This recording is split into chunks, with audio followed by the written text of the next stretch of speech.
Bienvenidos a El Reto de Hoy. Acompáñanos en esta conversación dinámica para entender mejor cómo vivir nuestras vidas a la manera de Dios. Y toma el desafío para llevarlo a la práctica en tu vida diaria, aceptando el reto de hoy.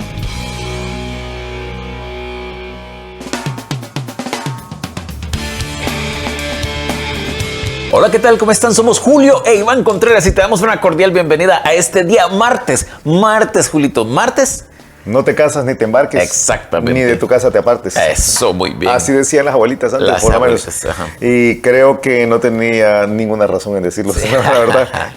Estamos hablando de tropiezos, más que de martes. Tropiezos, estamos en el terrible caso de los cristianos tropiezos. Sí. Y como hablábamos antes de comenzar el programa contigo hace un rato, es muy probable que muchos piensen, ¡qué barbaridad los que son tropiezos! Gracias a Dios que yo no soy así. Yo no lo soy, jamás lo sería. Ajá. Sí, pero no puede ser tropiezo de un montón de formas, sí, ¿verdad? Y creo que lo que el pasaje está diciendo, estamos en 2 Corintios capítulo 6, lo que Pablo está diciendo es, ahora que yo entiendo que soy un colaborador de Dios para ganar a los que están afuera, ajá, y para que los que están dentro de la iglesia puedan aprovechar la gracia de Dios, yo me cuido de no ser tropiezo. Ajá. Eso es lo que dice 2 Corintios 6. Dijiste dos palabras tremendas. Yo me acuerdo, de ninguna manera y a ninguna persona. Sí, no damos a nadie ninguna ocasión de tropiezo. Sí. Entonces, aquí no es una cuestión de decir, no, yo no soy como, porque esa es la idea, ¿verdad? Mire, aquel fulano, ese es un tetunte de tropiezo terrible, ¿verdad? Tetunte quiere decir piedra grande en nuestro país.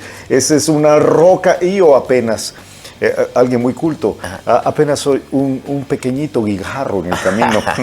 Sí. Y no, dice Pablo, no le damos a nadie ninguna ocasión de tropiezo. Sí. Entonces creo que tenemos que abrir los ojos y darnos cuenta que todos podemos ser tropiezo en algún momento, tú y yo, ¿verdad? Yo creo que uno es tropiezo en algún momento. Por eso ahora vamos a decir, y yo te decía el día de ayer, vamos a hablar de madurez, porque uno puede sin querer ser tropiezo, y aún a veces afectando santidad, diciendo, no, lo que pasa es que yo quiero tener una vida así íntegra, puede ser tropiezo a otros. Ahora, tú dijiste que íbamos a hablar ahora de testimonio, y un mal concepto es de dar un buen testimonio. Sí.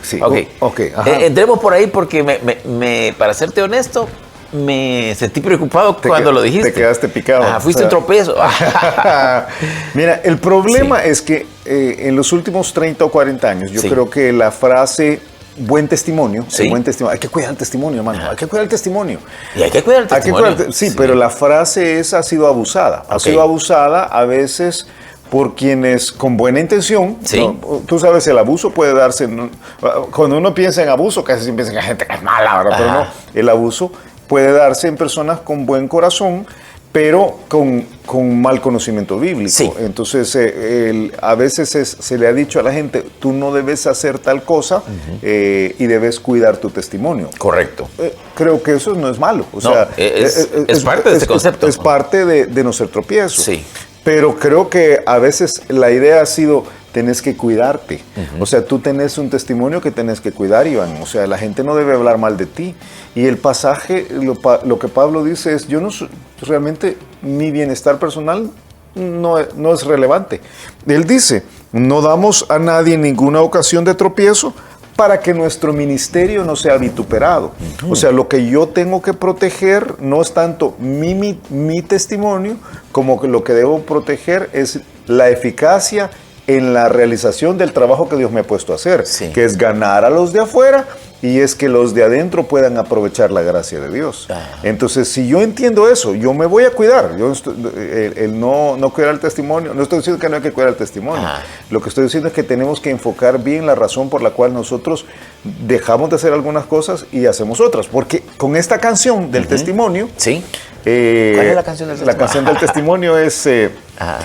No, con esta cancioncita que se ha cantado estos últimos años, se ha hecho un montón de reglas que muchos creyentes han terminado diciendo, yo no quiero ser así, porque siempre me salen con lo mismo, ¿verdad? Entonces, no se trata de cuidar el testimonio, se trata de cuidar el ministerio. El ministerio que Dios nos ha dado. Ok, yo te pongo un ejemplo, quizás no sé si voy a aterrizar demasiado rápido esto, pero alguien me estaba contando que va un grupo de jóvenes de la iglesia y dice que uno de ellos tomó una cerveza y lo pone en el carrito.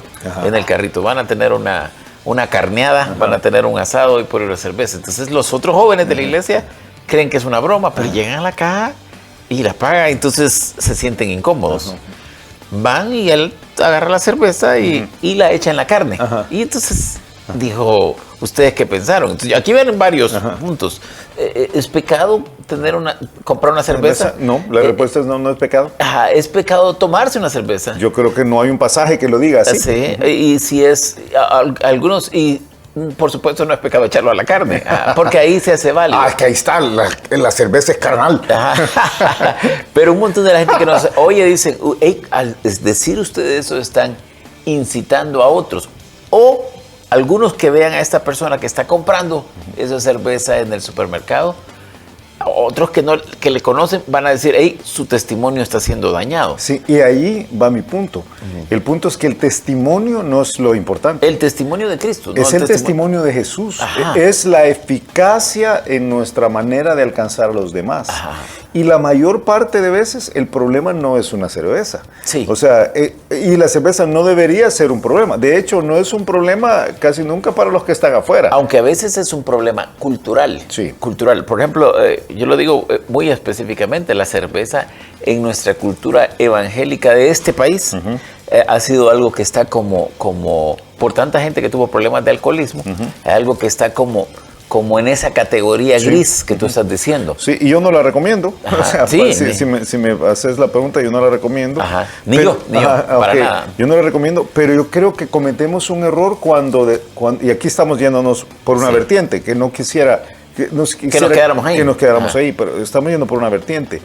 Debemos llamar pecado a lo que la Biblia llama pecado. Correcto. Cuando nosotros llamamos pecado a lo que la Biblia no llama pecado, somos legalistas. Es correcto. O sea, se debe decir claramente, ilegalismo es pecado. Sí. O sea, las personas que quieren imponer un sistema que no es bíblico para decir que la espiritualidad delante de Dios se logra haciendo A, B o C, que no está en la Escritura, están mal. Y han causado más daño a la iglesia que los que se echan una cerveza a veces. O sea, no me echo la cerveza, pero yo le tengo más temor al legalista que al que compra una cerveza en un supermercado. Y valga que tú y yo no tomamos. No tomamos. Pero ahí es la cuestión de que uno tiene que decir, hay que tener cuidado con el legalismo en particular. Pero ¿y el testimonio? Otra vez. El testimonio, la clave del testimonio o la razón por la cual debemos cuidar el testimonio, según Pablo aquí en 2 Corintios 5, es que si nosotros no cuidamos lo que estamos haciendo, vamos a echar a perder la efectividad en el ministerio. No nuestra reputación. No, yo sé. No es esto. Ese es tu punto. Ese es mi punto. El punto de Pablo es precisamente, hay que cuidar la gracia de Dios. Yo te decía, la gracia de Dios se cuida de dos maneras. Se cuida protegiéndola del legalismo y protegiéndola del libertinaje. Esas son las dos maneras. Obviamente, si alguien quiere tomar esto que estamos diciendo ahorita para decir, pues entonces me voy a ir a embriagar, se ha ido por un lado que está violando la Biblia. Pero aquí, perdón, porque yo sé que tú vas por otro lado, pero quizás te voy a cambiar un poquito el esquema. Pero cuando en Corintios hablan de la carne sacrificada a los ídolos, dice, si esto va a ser... Llevaba cerveza. Si esto va a ser de tropiezo para alguien más, no ocupa la palabra tropiezo, entonces dice, yo le voy a dejar de comer carne el resto de mi vida. Exactamente. Como una exageración. Pero el problema no es, una vez más, la persona. El problema es la efectividad del ministerio. Es que yo creo que, y yo por eso comencé ayer tratando de establecer la base sobre la cual Pablo está edificando sus pensamientos.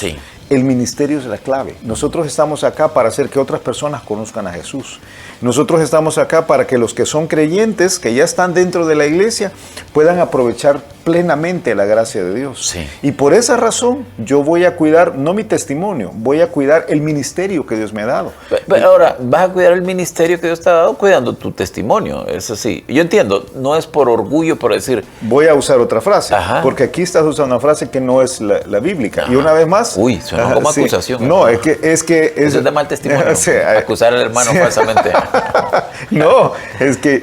¿Qué es lo que vamos a hacer? No vamos a dar a nadie ninguna ocasión de tropiezo. Correcto, pero está ahí, está en el punto. Pero entonces quedémonos con la expresión bíblica. No voy a dar a nadie ninguna ocasión de tropiezo. El término que usa aquí es la palabra proscope, yo te decía ayer. Y es un tropiezo en el sentido de ofensa. Y es un shock escandaloso. Sí. O sea, si yo hago algo que produce como cristiano un escándalo en la mente de alguien que impide que conozca al Señor, porque los que están afuera, o que impide que aproveche la gracia de Dios adentro, estoy cometiendo un error. Allí es donde uno tiene que estar dispuesto a decir, yo no lo voy a hacer, no voy a hacer nada. Y ahí, si no tengo que echarme una cerveza, no me echaré nunca una cerveza. Ajá.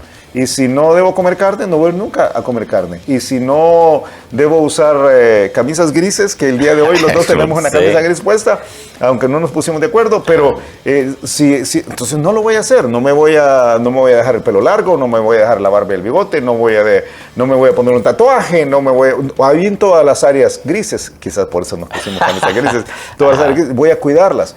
Pero no tanto por cuidar mi testimonio, sino por no dar a nadie una ocasión de tropiezo. Ese es como o sea que tu aclaración, concepto. porque yo veo que tú quieres aclarar algo, tu aclaración es... Que no queda claro. Es que no se trata de algo personal, se trata de algo más grande que Exactamente, exactamente. Yo no soy el importante ahí. Sí. No soy, ni tú no sos el importante, ni quien nos está escuchando. No es una cuestión de que el hermano, ¿verdad? O sea, porque ahí es donde en esa, ahora casi voy a usar la expresión, en esa buena intención, porque no somos nadie para juzgar la intención de quienes lo dicen. Importantísimo. En esa buena intención, pero ha habido manipulación. Manipulación, no, Iván, es que tú tienes que cuidar tu testimonio. Y entonces, por eso tal y tal cosa. Y la respuesta de Pablo es, no, yo no soy importante. Lo que tengo que cuidar es el ministerio que Dios me ha dado. Ok, no sé si otra vez. Te doy un pasaje de Romanos 14. Romanos 14 que habla de las áreas grises. Sí. Romanos 14, si tú te acordás, Romanos 14, básicamente lo que dice Romanos 14, dice, yo sé y confío en el Señor Jesús que nada es inmundo en sí mismo, más para el que piensa que algo es inmundo, para él lo es. Correcto. O sea, la cerveza en el supermercado, ¿verdad? Eso no es inmundo, ¿no? Pero si para alguien es inmundo, para él lo es. Debe evitarlo. Pero el versículo anterior, porque todo el mundo recuerda Romanos 14. O casi todo el mundo. Pero Romanos 14:13 dice, Romanos 14:12 y 13 dice, de manera que cada uno de nosotros dará a Dios cuenta de sí. Así que ya no nos juzguemos más los unos a los otros, sino más bien decidir no poner tropiezo u ocasión de caer al hermano. Ok, los dos versículos juntos, entonces, ¿qué están diciendo? Están diciendo, yo no tengo que estarme fijando en lo que los demás hacen. Esa no es mi tarea. Mi tarea es yo cuidarme de que no vaya a hacer nada que escandalice a alguien de fuera para que no llegue al Señor, o a alguien de dentro de la iglesia para que conozca la gracia de Cristo. No es que el que yo haga algo sea bueno o malo, pues realmente eso tiene que ver con la conciencia, pero mi disposición tiene que ser, voy a tener cuidado de no ser tropiezo para nadie. Y allí es donde aterrizamos a lo que comenzaste diciendo el día de hoy. Todos somos tropiezos en algún momento. Sí, todos hemos sido, pero vamos a cuidarnos hasta donde nos sea posible. Mira, yo necesito aquí hablar de madurez, porque ese es un concepto. La mayor parte de personas te va a decir, ok, ¿cuáles son los límites? Porque esto tiene que tener algunos límites. Si yo te dijera, mira, Julio, para mí las camisas grises son pecado, y yo los vi que andaban los dos de gris y eso me escandalizó. Entonces... porque no nos has visto sin camisa. Ahí sería realmente un escándalo. No voy a comentar nada al respecto. Mira, no nos iremos a cambiar las camisas por eso. Yo digo por el six-pack, ¿verdad? Ya que hemos hablado de cerveza. Mira, yo no me iría a cambiar la camisa, porque pensaría, esta persona está tan desubicada que no puedo tomar en cuenta un elemento así para cambiar mi conducta. Sí. Entonces, ¿dónde están los límites? ¿Y dónde termina la...? Ahora un montón de términos. La justicia y comienza la madurez. Entonces yo voy a hacer algo que no es lo justo, pero yo estoy dispuesto a sacrificarme, pero tiene que tener un límite también. El problema de todo esto, Iván, es subjetividad. Sí. O sea, todo esto es muy subjetivo. Y lo que es, lo que era un límite hace 30 años ya no es. Correcto. Ya no es. O sea, algunas de las cosas... O sea, yo recuerdo alguna discusión de las que teníamos cuando éramos jóvenes nosotros, ¿verdad? Que ahora, mesas redondas que se hacían en el grupo de jóvenes, que ahora si se hicieran, Sí. alguien diría, ¿están locos? Sí. ¿O qué les pasa? O sea, es completamente, porque la cultura ha cambiado. Sí. Y realmente cuando uno se pone a ver, la cultura ha cambiado y no teníamos razón hace 30 años, bíblicamente hablando. Sí. O sea, no había una razón bíblica. Una vez más, volvemos a la parte de cultura. Por ejemplo, te voy a decir algo que ahora va a sonar chistoso. Bueno, quizás ahora en tiempos de COVID no sería tan chistoso. Pero yo participé una vez de una mesa redonda en la cual la discusión era, ¿y está correcto si un joven saluda a una señorita de beso? De beso. De mejilla. Ajá. Y entonces ahí fue álgida y ahí algunos saludados con ósculo santo y la otra entonces yo pienso ahora, ¿qué estábamos pensando? Y yo creo que algunas, en 30 o 40 años, algunos van a echar un vistazo y van a decir, realmente no estábamos yendo al núcleo de la realidad. El núcleo de realidad es lo que está planteando Pablo. Pablo dice, no son las cosas externas de fuera. La clave es que los que están fuera, los que no conocen a Jesús, lleguen al conocimiento del Señor. O sea, esa es nuestra tarea número 1. Lo demás no debería ser tan relevante, pero los que están dentro, que aprovechen por completo la gracia. Ok, estamos terminando este programa y es necesario ahora definir bien el pensamiento de hoy para no quedar en...